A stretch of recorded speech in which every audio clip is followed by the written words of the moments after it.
This is Kate Sanka speaking. I am the executive director here at Teach Access. If you joined us for our first two sessions of the day, we've had some great content, great information. We're welcoming you all back if you were with us. If you're just joining us for the first time, welcome, welcome. If you're viewing this recording later, we're so glad you're taking the time to engage with this content. So before we dive in to the topic at hand, we just want to highlight a few accessibility options you have for this session. So as always, we're as committed as possible, or committed to making this event as accessible as possible. We do have cart captions available. If you look at the bottom of your Zoom screen, there is a small square that has CC there. If you click that, you can turn on the captions. We also have ASL interpretation available during the sessions as well. We are spotlighting those interpreters, so they should appear for you all the time.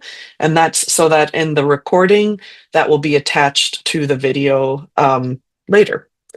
If there's anything else we can do to help throughout the session, please send us a message. We will have the chat window turned off during this session, I believe. Is this one we have it off? I think the whole time, just to help with keeping people focused on content. But you can always message us, the hosts and panelists, and we can help you there. And I think with that said, we can get into where we're heading. Oh, so yes, thank you so much, Rolando. So how to engage for this when chat is on. If it is on, please feel free to engage there. We do ask that you put any questions into the Q&A box, which can also be found along the bottom of your Zoom screen. It looks like a little comment box. It has a question mark in it, and it says Q&A. If you want to drop your questions in there throughout the whole presentation, we'll have plenty of time to get to as many as we can. You're invited to take notes or don't take notes, whatever makes sense for you. We invite you to be here as you are. Quiet listening counts too. That is a way to engage with this content, to take it in and to really think about it. And as always, we invite you to do what you need to feel comfortable. If you need to step away for a minute, stand up and stretch, take breaks, please do. You will absolutely be able to see this recording later, so you can catch up on anything if you need a break. And we also wouldn't be here without our wonderful sponsors who help keep this event free for all of you. So we want to extend a special thanks to Microsoft, to ADP, Google, Meta, Salesforce, and Skyscanner. So a big thank you to all of those organizations for providing the support to keep this event as accessible and available to as many as we can. And with that, I will pull up my notes here to transition over to introduce someone who I admire deeply. I love the work that she's doing. I've had the pleasure to meet her in person a few times, and it's always a delight. So we're so thrilled to have Caroline Desrosiers here with us today. She's the founder and CEO of Scribely. That's Scribely. She'll be talking a lot more about what they do. It's very cool. But a little bit about Caroline. She's an accessibility advocate, speaker, writer, and the founder of Scribely, which is a company dedicated to quality alt text and creating endlessly effective images. If you're new to that concept of alt text, you'll get to learn about it here today. Her work has been featured in the New York Times, Fast Company, and Mashable, and she collaborates with organizations such as Amazon, Sesame Street, and the Smithsonian to integrate accessibility and context engineering into their content strategies and workflows. She's amazing. I'm so excited to have her here with us. And with that, I will turn it over to you, Caroline. Oh my gosh, thanks so much for that introduction, Kate. Let me get my slides up here on the screen. Okay. So hopefully everyone can see my screen okay. Yes, we can see it. This is Kate. Excellent. Okay, so welcome everyone. I'm Carolyn Desrosiers, founder and CEO of Scribely, and I hope you're all just having a wonderful time at Teach Access Academy. This is such a cool event. This session is called Giving a Voice to Visuals, the Art of Translating Images for Everyone. And just to give a little bit more background information on me after that lovely introduction, I'm a writer, an entrepreneur, an accessibility advocate, and I specialize in translating visuals on the internet into words that can be used as text alternatives for accessibility purposes. Super interesting area. And at Scribely, we focus exclusively on writing alt text for images and audio description for videos. Today, we're going to zero in on alt text, and that's because there's a lot going on in that teeny tiny little text string on the web. So let's get started. So I like to think of alt text as a hidden layer of information on the internet. It's behind all of the visuals that we consume. And there are so many beautiful, funny, weird visual things that we publish every single day. So I want you all in the audience to just take a beat and really think about the visual things that you love to look at. Think about the visuals you could just stare at for hours and hours and never get bored. So think about those in your mind. And we have a few coming up here on the slide. So we've got that iconic Jaws movie poster. The giant shark is just rising from the deep, its nose pointing straight up at a swimmer at the surface above. And that electric moment just after Muhammad Ali threw that like lightning fast right punch and just knocked Sonny Liston down. These images are iconic, every single one up here on the slide. We have Margot Robbie as Catherine Earnshaw in Emerald Fennell's recent film adaptation of Wuthering Heights. And she's wearing this beautiful off-the-shoulder bridal gown with a full skirt, carrying a bouquet of flowers just pointed right at us that form a pattern kind of resembling a bullseye or a target. And her long veil hangs down over her stoic face. It's catching the wind sweeping across the moors, super dramatic. That image gets extra attention because I'm absolutely obsessed with that book, and the visuals in the movie were just amazing. So thinking about the images that you love or just looking at the images on this slide, here's the question that I have for you. Have you ever tried to translate one of those visuals you love into a description?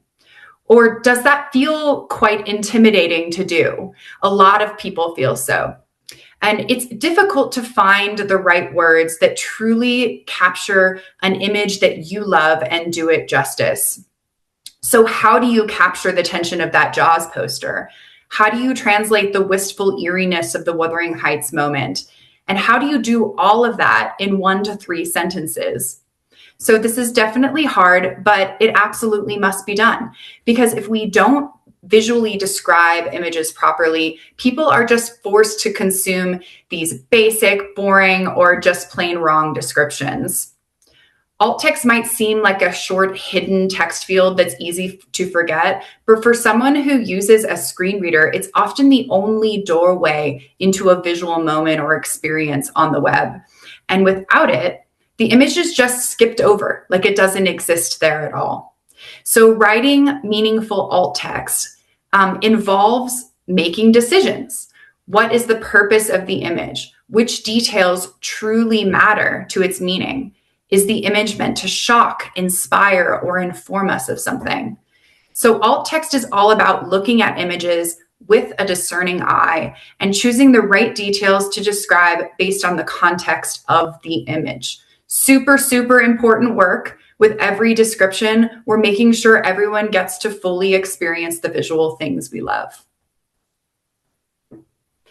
So let's zoom in for a moment on one of the weirdest, most brilliant corners of the internet, and that's memes.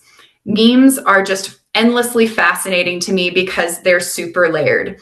They're not just images. They're images that often include text as well as a cultural context a moment that we're all aware of and we're thinking about. And all of these elements are fused together in just one simple image that's published online. And then that same image gets copied and remixed and recaptioned, and all of a sudden it has a new meaning that's totally different. So internet memes, such a useful way to think about alt text. The image and the caption that often come with a meme are not separate. They're experienced together, right? So if we change the caption, and you may also change the meaning of that image entirely.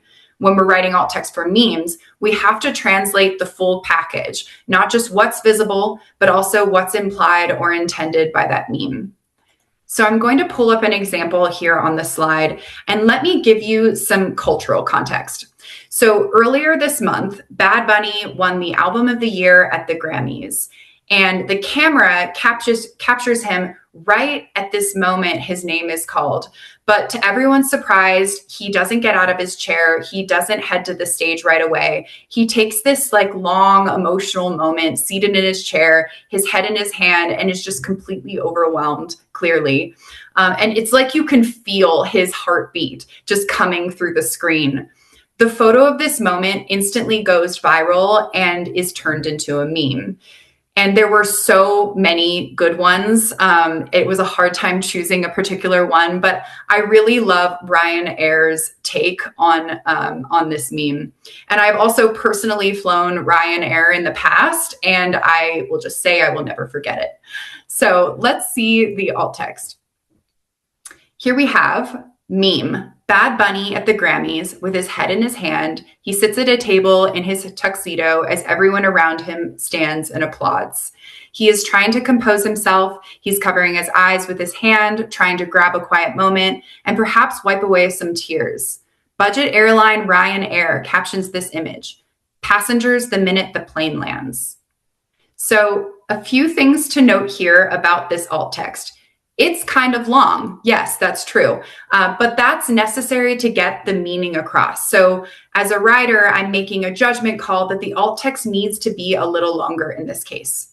But let's break down this description and just talk about a few things that are going on here. So we've chosen to start the alt text with an ID, which is meme. And then we transition to naming the subject right up front. So that's Bad Bunny at the Grammys. And from there, we're setting the scene. We're describing what's relevant to the cultural context, and then also Ryan Air's message, the caption. And then lastly, we include the caption, and that just reframes and gives meaning to the whole thing. So the idea is that we're trying to simulate this experience of viewing and reacting to this meme. You look at the image, you read the caption, you react to the joke, and then maybe you share it with your friends. So I highly advise, if you want to practice writing alt text, just practice describing memes, especially the ones that are good enough to share with others. So think about, why did you think it's funny, and make sure that makes it into the alt text. Okay, so some of you probably knew this was coming. You've had the mini crash course on alt text, and now it's your turn. So on the screen is a movie poster for Marty Supreme, starring Timothée Chalamet. There's big visuals and really intentional design with this movie poster. And like memes, I think that movie posters are great for practicing alt text. And that's because the filmmakers and the artists that they work with, they put a lot of work into these movie posters.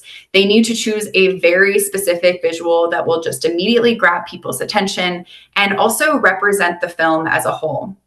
So I want you to take 1 minute and write down your own alt text for this poster.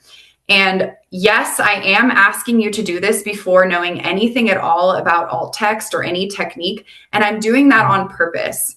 So I want you to pretend like a friend just texted you. What does the poster for Marty Supreme look like?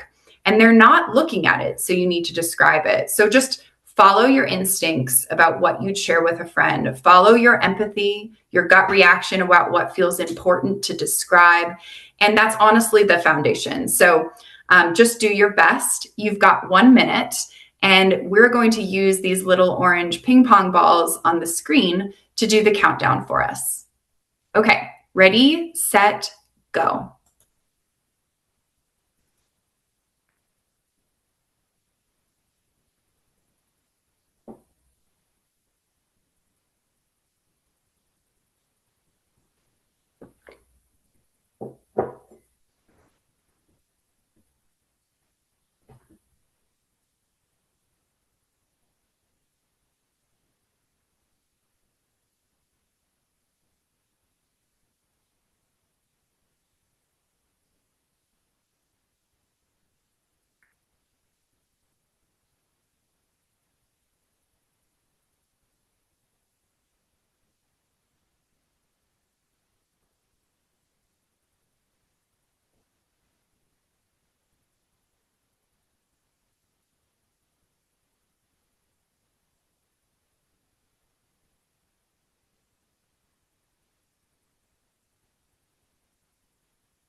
All right, your time is up.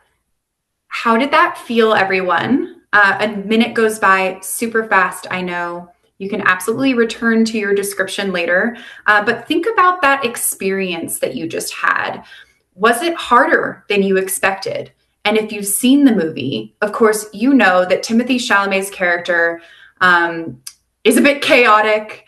You understand why he's running, and you have insight into the intent behind this image. So maybe knowing those things about the movie actually changed or influenced what you describe. So, what was it like writing alt text? And maybe that was your first time ever writing it. And if you'd like, maybe just write down a few reflections, things that you felt below your alt text, because that's nice to capture too. Describing images is not easy, and that's because a lot of us are out of practice. We're often speaking or publishing with visual aids and relying on people being able to see the images. We don't practice translating visual experiences into objective language very often. So as a society, we're really rusty at this work. And knowing the intent or the context makes it feel even more challenging to choose the right words.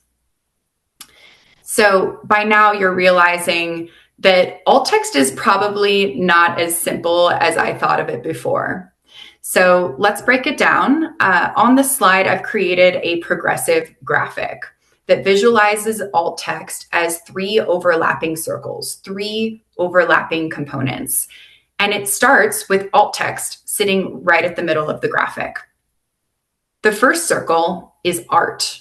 So in the literal sense, yes, you are describing artistic or aesthetic things when you're writing alt text, but you're also involved in making something. You decide what matters, you choose the tone, and sometimes there isn't an obvious right answer. You have to make a good judgment call, navigate nuance. So there's an art to that work. The second circle is writing. There are guidelines and best practices for writing alt text, of course, but I'm using the term writing more in the mechanical sense. Strong verbs, precise details, descriptive language. Good alt text writers care deeply about clear and beautifully written communication. And they love words that words can communicate meaning, and they want to choose the right ones. The third circle, and this is the one that surprises people, is technology. So alt text isn't just for accessibility, as it turns out. It's actually structured, descriptive data, and it strengthens search. It drives traffic to websites. And nowadays, it feeds AI systems, from chatbots to recommendation engines to tools like ChatGPT and Gemini. Alt text adds information to the web that isn't written anywhere else. So when it's done well and considers all 3 of these components, the art, the writing, the technology, it has the power to shape accessibility, search, and the future of how we interact with technology.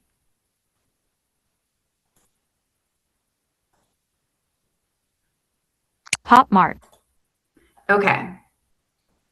So now that you understand how important alt text is, you're ready to hear the truth, which is that the internet is totally failing at this right now. Most websites do not provide accurate or complete alt text. And even though it's required, even though it powers accessibility, they're still not doing it. So I want to take us on a quick side mission here. If you're feeling bold, open up a new tab in your browser.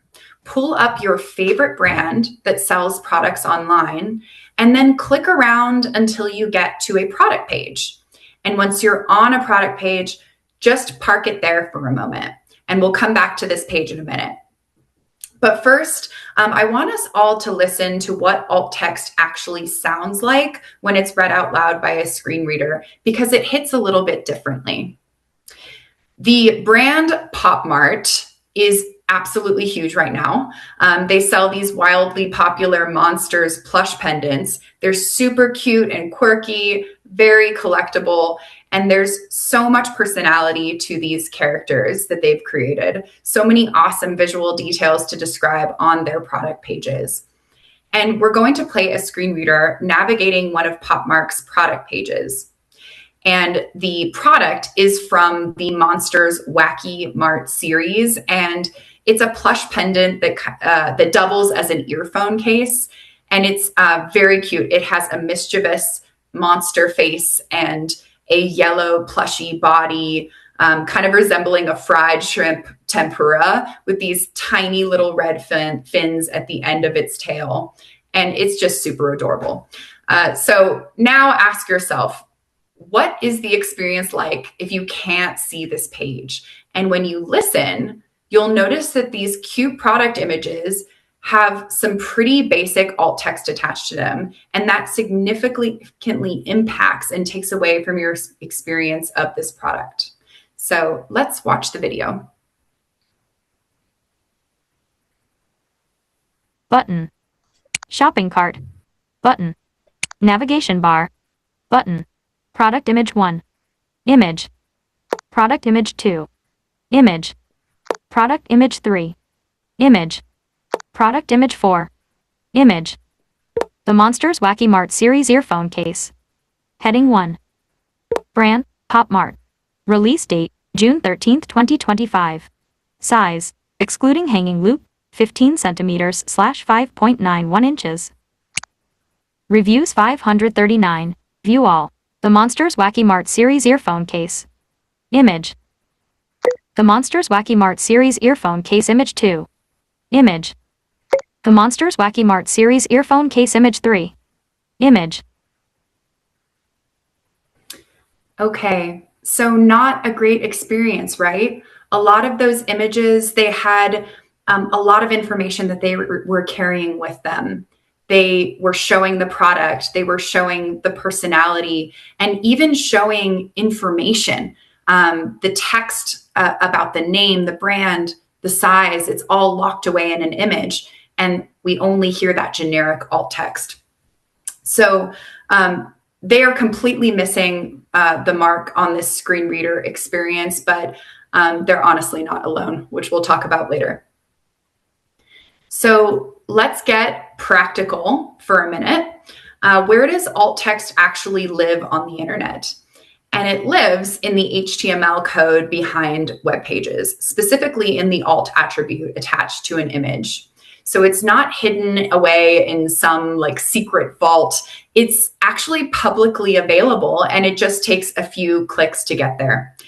So for those of you who did pull up a product page in your browser, feel free to follow along with these steps if you'd like and try this for yourself. So on the slide, we have a split screen image, which is a screenshot with the product page on the left and the HTML code behind that product page on the right. And this is the same Pop Mart product that we just talked through. So hover over any image on the product page in your browser, then right click or control click and reveal it. And you can click on an image to reveal a drop-down menu. From there, in the drop-down menu, you choose Inspect. And just like what's shown here on the slide, making that selection opens up a side panel that shows the HTML and should take you right to the image element, the IMG element, or very close to it. So look around that area and you'll probably find the word alt. That's the alt text. So in this case on the slide, I've highlighted what's in the alt attribute. And for the main product image, it's just product image. That's the alt text. So we heard that coming through the video, coming through the screen reader, right? And that's because a screen reader will read whatever's in that text string of the alt attribute. But think about if you did pull up your own image, what does the alt attribute on your screen say? And I'm willing to venture a guess that it's either generic, something like front view or back view, or it's formulaic, maybe something like the product name plus a sequence number. And I'm not being a negative person about making that guess. I've just done the research, and I know that most e-commerce sites out there do not have descriptive alt text for product images. At Scribely, we studied the top 40 most popular US brands, and we found that 99% had formulaic, non-visual alt text for product images on product pages. 99%. These are the top brands in the United States. They are absolutely not struggling, and they are still missing the mark on alt text. So you can do your own investigative work anytime after learning how to do this, and I absolutely encourage it. So take a peek at the alt attribute behind the image, some image that catches your eye on the web, and start looking for and noticing patterns. This completely changes your vantage point on the web because you're getting this sense of what screen reader users are experiencing with these images that you're interested in.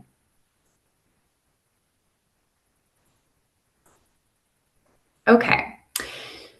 So if you want an easier way to view alt text, particularly on Chrome, there are a few great extensions that you can install on your device, and it makes looking at alt text super simple. So the first is Image Alt Text Viewer. And this extension overlays black boxes next to every image on a page and shows you the alt text instantly.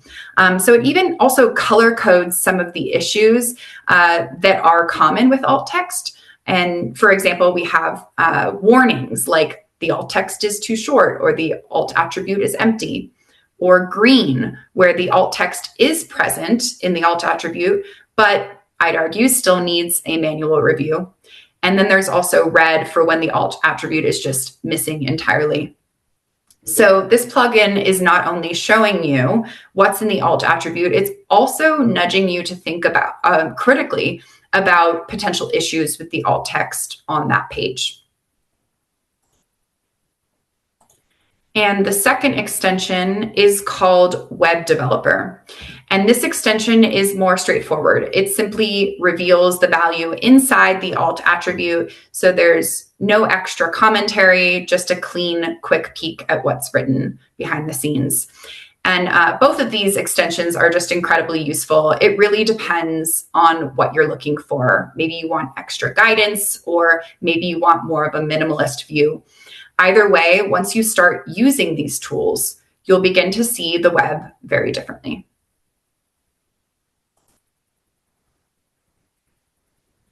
Okay, so alt text is actually not new. It's not trendy. It's not some recent accessibility add-on. It's been around since the very early days of the internet, the 90s. So I'm going to give a quick history lesson here for those who love this kind of thing. It really helps add context to this work. The first website goes live on the internet in 1991. And then in 1993, we see the first use of alt text on the web.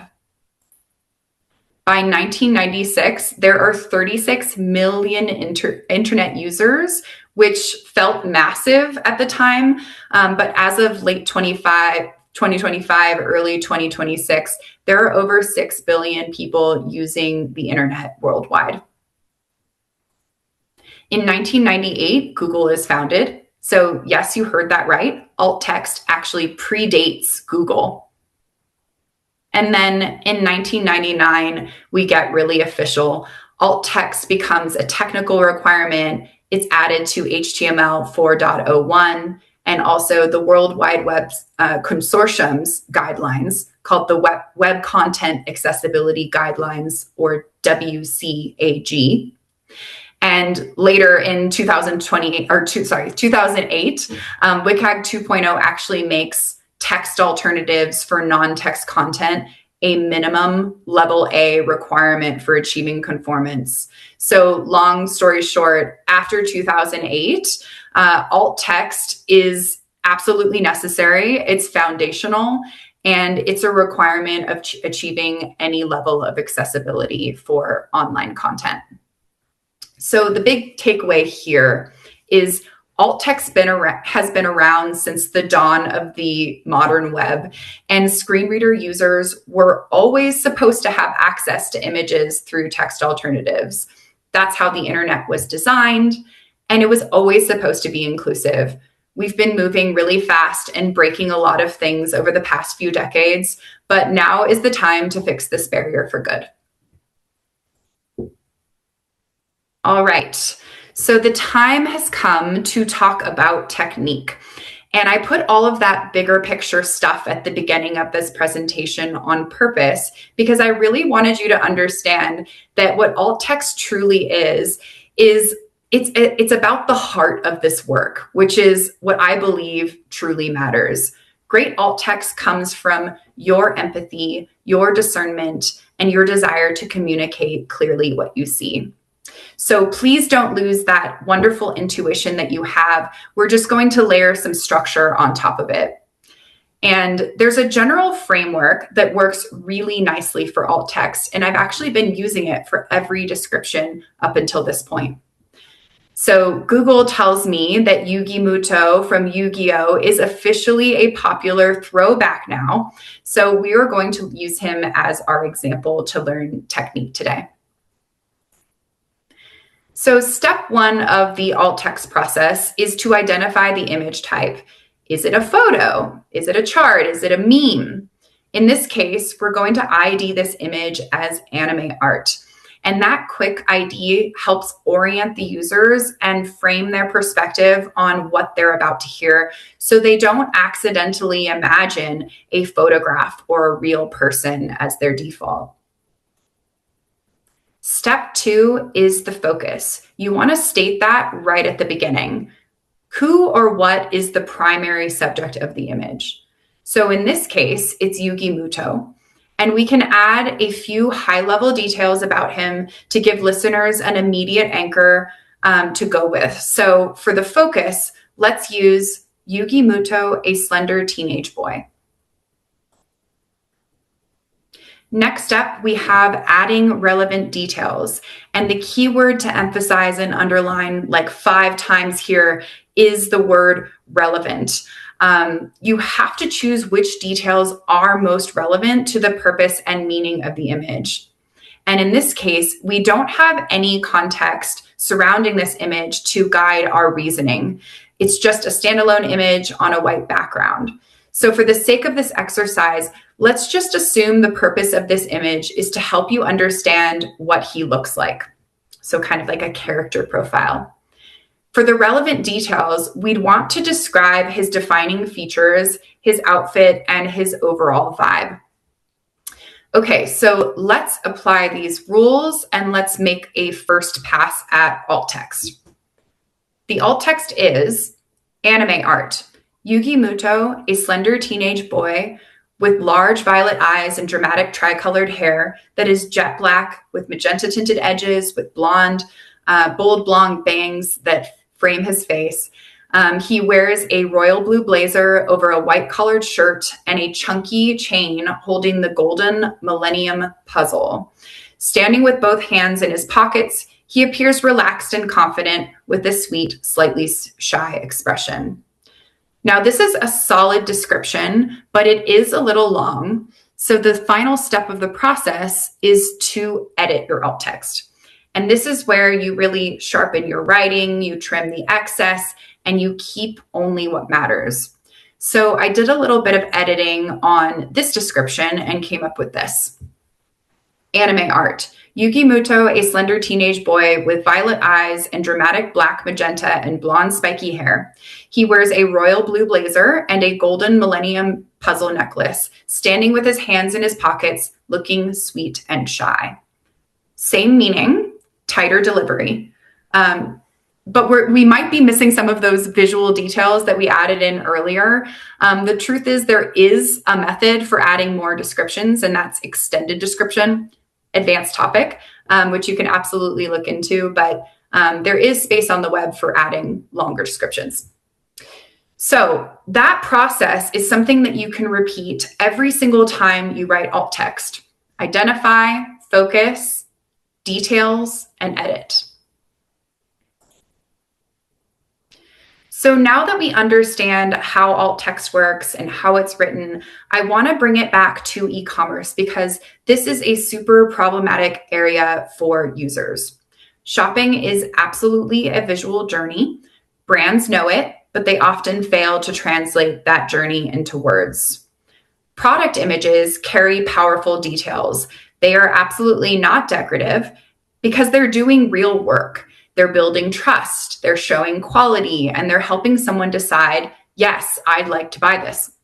So brands are actually getting even more visual every year. They're adding more angles, more close-ups, more complex images like lifestyle shots or 360-degree rotating views.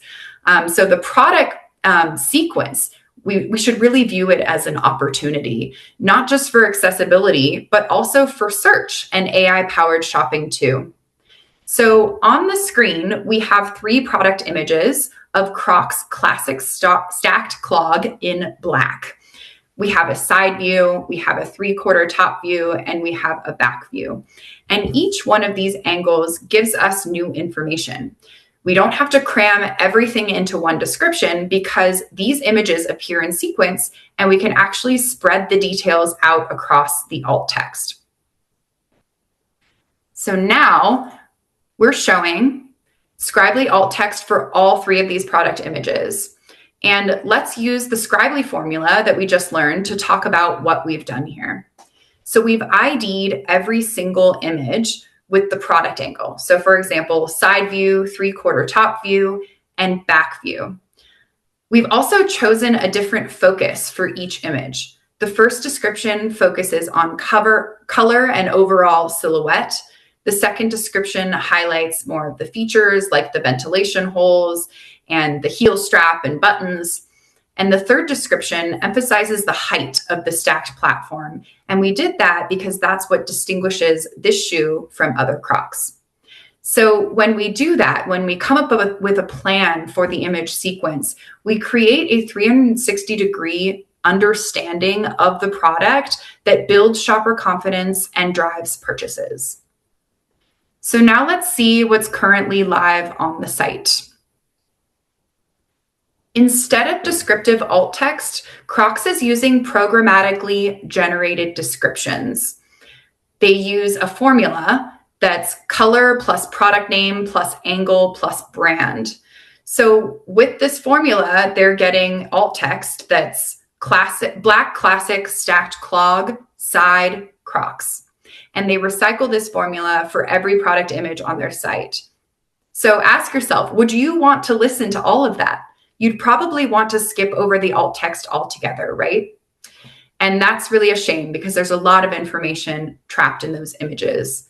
So technically, these formulaic descriptions are adding text to the alt attribute. So there's alt text there, but practically they tell us absolutely nothing and are not helpful to customers. And this is really the difference between checking a box for compliance and creating actual access. And I would argue that even this alt text doesn't check a box because the WCAG guidelines state that alt text needs to provide an equivalent text alternative to the image.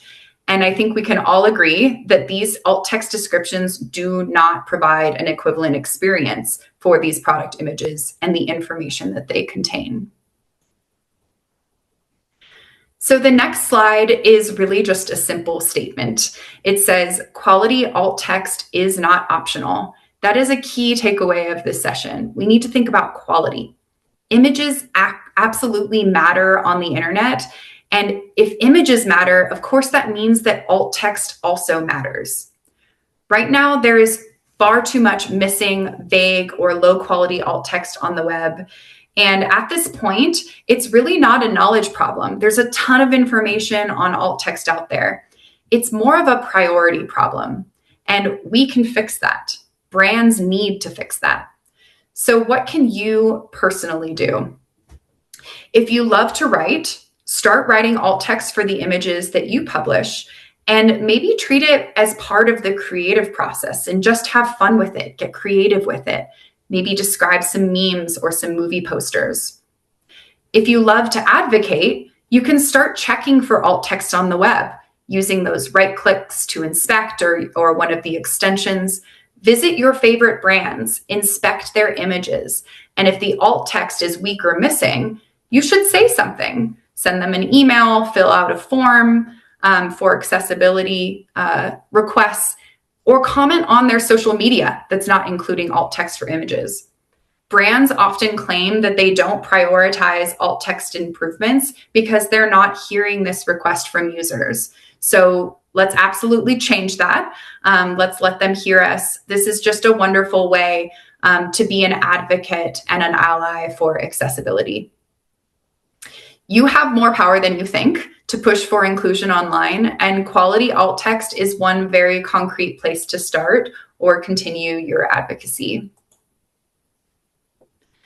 So if you're sitting here in this presentation thinking this stuff is actually kind of cool, and you love to write, you love working in digital spaces, and you're the kind of person that likes little nuanced problems and little knots to take apart, I want to let you know we have a few paid summer internship opportunities every year at Scribely.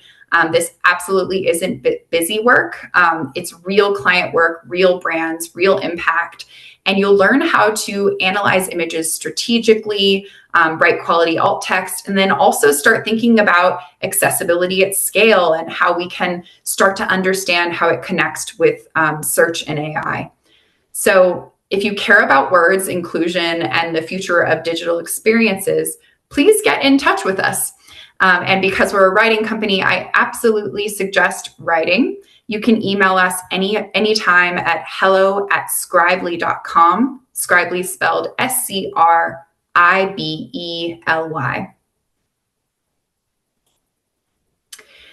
And also follow us on social media. Our handle is Hello Scribely on LinkedIn, Instagram, and Blue Sky. And we post a lot of news and thought leadership stuff on LinkedIn that's really great to follow, as well as some fun image descriptions on Instagram and Blue Sky. That's where we kind of break away and just start describing dazzling images. There's also a QR code up here on the slide, which will take you to Scribely's ultimate guide to image descriptions. If you'd like to further your knowledge of alt text, there actually is a lot more to learn. So I highly recommend checking that out.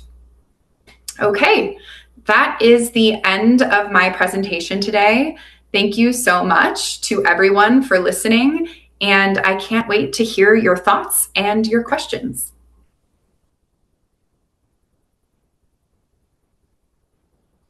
Thank you. This is Kate. Caroline, awesome as always. I mean, I always learn something when I hear from you, and today was no different. I know we are close to time here, and there's one question in here. I don't know that we'll fully get to it, but if someone is interested in knowing a bit more about the difference between image transcript and alt text, do you have a place you could point them to for more info on that? Image transcript. I'm curious what they mean by that question. So I have a follow-up question there, but I don't know if they're referring to descriptive transcripts for videos. That is a different form of access content. So I'm taking a guess there and thinking that might be what they mean.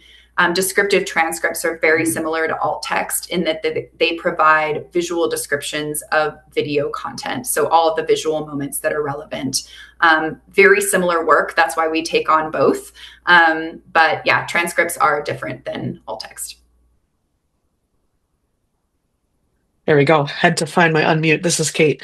Thank you for that answer. And it sounds like to whoever asked that, perhaps if you want to reach out to Scribely, Caroline shared the contact info, and saying there's also a question in here around the internship opportunity, which I believe will be on your site. Or if they have a hard time finding it, can they email you? What does that process look like? Yes, absolutely. I will follow up by adding our email address in the chat there, but it's hello@scribely.com. And my suggestion was just to write to us about your interest and share a little bit more about yourself. We'd love to read what you wrote. Amazing. As always, I can't thank you enough. This has been a phenomenal session. I've been getting some feedback from folks. They're excited about this. Very helpful. I want to thank you for joining us today. Such a great session. And thank you to everyone who was there, who's here in person, and everyone watching it later. Thank you so much, Caroline. And definitely check out Scribely for more information about the work they're up to.